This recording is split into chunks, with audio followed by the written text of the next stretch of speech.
C'est mon boulot. Bonjour Philippe Duport. Bonjour Aurélien, bonjour à toutes et à tous. Près de 30% des stations-service en France touchées par des pénuries de carburant, plus de la moitié même dans les Hauts-de-France, situation tendue également Philippe en Île-de-France.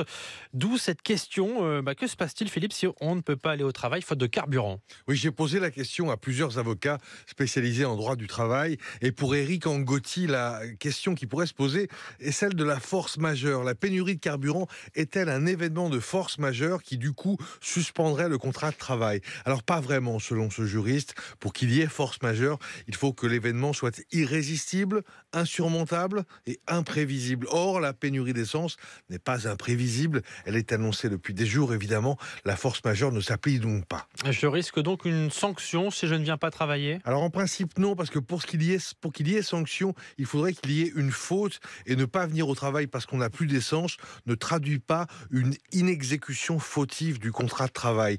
Pour prouver sa bonne foi, il faut bien sûr prévenir son employeur de son absence, et si on redoute un conflit, mettre à sa disposition des preuves, comme par exemple des photos de stations d'essence proches de chez vous, fermées, avec vous savez les fameux rubalises, ou des panneaux annonçant qu'il n'y a plus d'essence, sans oublier une photo de votre jauge qui prouvera que votre réservoir est vide. Pour autant Philippe, on peut essayer de trouver aussi d'autres solutions pour venir au travail. Oui, et notamment dans les zones urbaines, les solutions alternatives à la voiture existent: transport en commun, covoiturage, vélo. Et pour Laurent Gamet, doyen de la faculté de droit de Paris-Est, l'inconfort que cela procure aux salariés n'est pas le problème de l'employeur. À vous donc de trouver les solutions pour vous rendre au travail. L'essentiel, c'est que le salarié soit de bonne foi.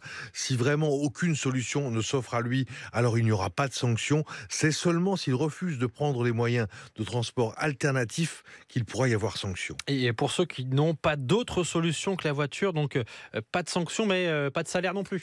Bien sûr, pas de travail, pas de salaire pour David Guillouet, avocat spécialiste du droit du travail au cabinet MGG à Voltaire. On est dans le cas de figure de l'absence autorisée non payée. La solution est bien poser les jours de congé ou proposer de rattraper les jours perdus un peu plus tard. Et puis bien sûr, si c'est possible, le télétravail. Et donc pas le moment de faire le coup de la panne, même si c'est pas fait exprès. Merci Philippe Duport, tous les matins dans le 5-7 de France Info.